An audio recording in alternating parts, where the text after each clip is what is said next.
6, 8, booty. You guys ready? Okay. Good morning and welcome to Between the Lines, where your wildest dreams come true. Today we have three very special guests: John Milton, Nathaniel Hawthorne, and Jack Kerouac. So, why don't you guys tell us a little bit about yourselves? All right, so as you said, I'm John Milton, one of the best English poets of all time, as some people would say. And so, I was born in England. So humble. Keep the comments to yourself, Kerouac. So, I was born in England, very rich kind of guy, I guess. I mean, my dad was rich. He sent me through school, traveled abroad in like a few places here and there. Italy, met Galileo, no biggie.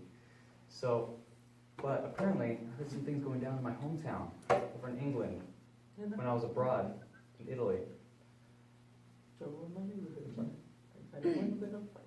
Mr. Kerouac, please. Thank you. So, stuff was going down. Political stuff. King was being a jerk to everyone, and there was a rebellion. And I'm like, I gotta get in on this. So, I go in, I start changing my poetry from a more artistic to a more political activism sort of thing. I help the rebellion, get rid of that king, because he was bad. Thank you. Mr. Hawthorne? Okay, so I'm from Salem, witchcraft, as you guys may know. I actually wrote about witchcraft in one of my novels. And yeah, basically my struggles define what my novels are about. And yeah, that's basically it. Mr. Kerouac?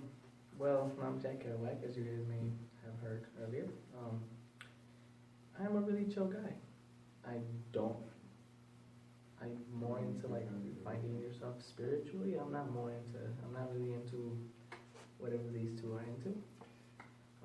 I believe that if one wants to get something done in their life, they should go for it. They shouldn't sit back and watch other people do it, but should take on that adventure. What, like alcoholism? You know, And sex edit. Ooh, double whammy. oh, you're trying to shout something here too? Oh my.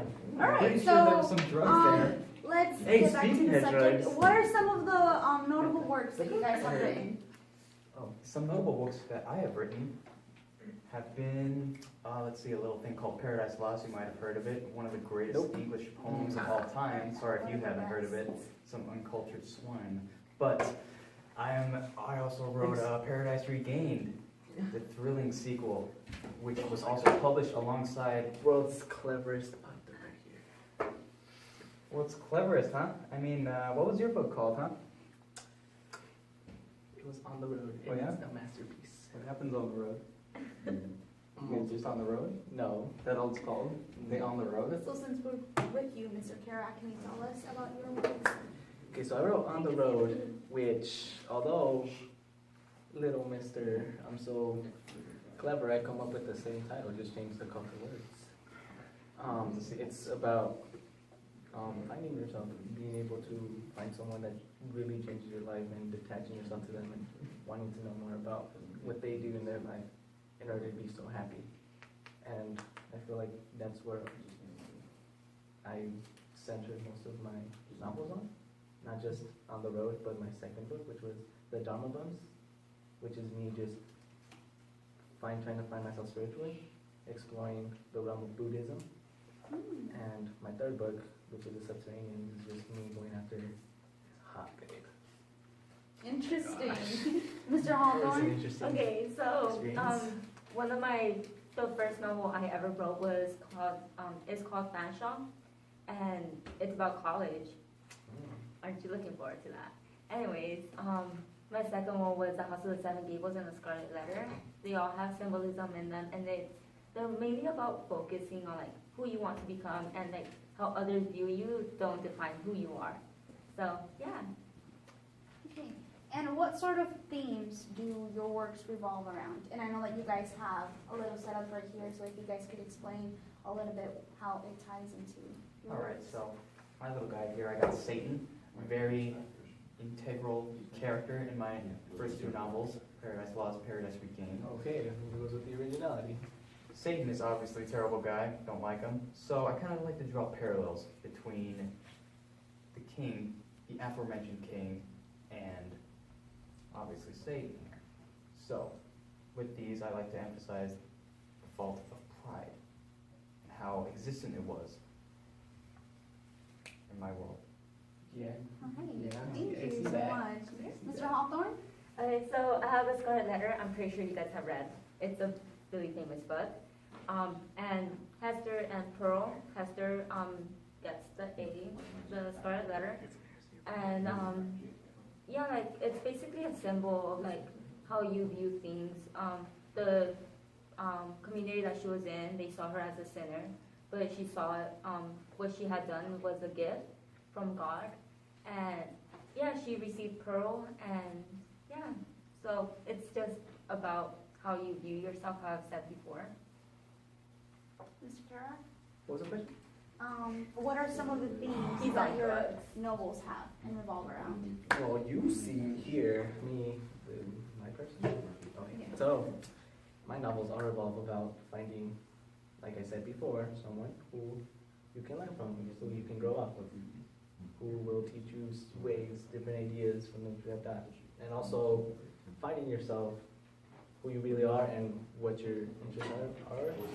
And as you can see right here, this is the Matterhorn, which I hiked, by the way. Oh, yeah. Did you guys hike in mountains? No, I have other things to do, like, helping a rebellion. Okay, I that have a doesn't matter. I have a family. That doesn't matter. Okay, so although I didn't really find myself climbing that mountain, I found out what I wasn't, and that was pretty. A good climber. Yes. That is It's great. more All than right. just a Do you good guys climber. have anything Okay. else? No, it's funny. Do you guys have anything else you guys would like to add? I don't know, Kirak, do you have anything you want to add? I'm an interesting author. Kirak, huh? Huh? You seem a little inebriated there, huh, kiddo? Nah. Are you okay? Are you on Listen, if drugs? you want to read the Yeah. greatest English poet of all time, Read me. hit me up. Me right here. I wrote Or poems. too. Nathaniel Hawthorne. I wrote poems. He didn't. I wrote poems. I didn't write poems, which is even better. Who likes I wrote poems? poems. See, mine you could find deeper meaning. I don't know what this guy was talking about. Like that's old English. Kirak, you want? super. All right. You Well, know, that let's is make- all let's the make a time we mess. have for Let's make a mess. I today. wanna Tune make a in mess of next you. week when we scuba dive with Jane Eyre. I'm not cute. I'm like smiling. Jason, this is Xochitl, that's Daniel. I like to call him Dangle. You call him Daniel. So anyway, our senior paper. I had John Milton, I had Nathaniel Hawthorne. And I had Jack Kerouac. so a lot of these guys were very interesting people. Nathaniel Hawthorne, you might know. Nathaniel Hawthorne, you might know from junior year if you had a class. Scarlet Letter. I didn't have her class, so I got the Scarlet Letter. You for can't one do of my Scarlet books. Letter. You can't. But- You can't. Don't do it. Anyway, great author. Mine was an excellent author. We'll talk about him a little bit. So, mine was a poet, even though most of his poems read Poets. as sort of, most of his poems read as stories. Pretty interesting.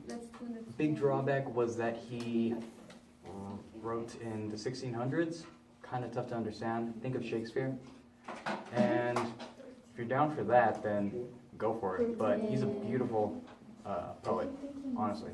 I don't like poetry. I love it. So just talk about that. Okay, so I'm not gonna say. Nat, right? Yeah. Okay. Nate. So Nathaniel Hawthorne. His books are really easy to understand. One thing is though, the literary devices he uses, it's usually symbolism, 90% symbolism, honestly. Fanshawe, I don't recommend reading it. It's really hard to find literary criticisms on it. So yeah, that's basically it. His books are easy though, so I recommend him.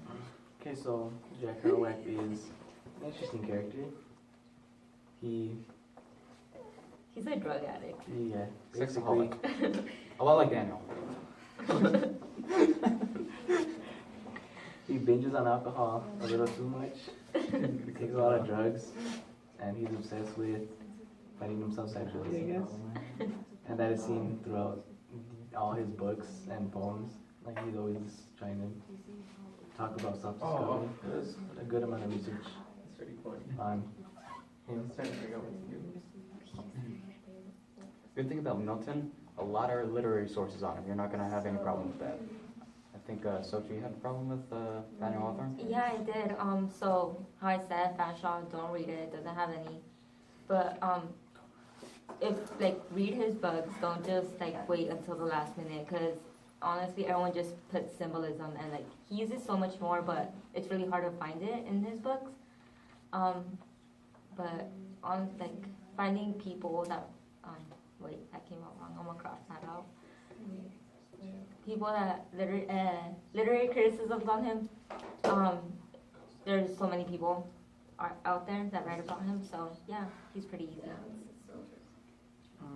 I feel like another like a big portion of the struggle that we face throughout writing the actual paper would be procrastination, and how Yes. all of us thought we weren't going to, but ended up actually procrastinating, putting everything off until the last few weeks, and then ended up stressing a little too much than we should have, had we kept up to date with the deadlines. Keep up with the deadlines.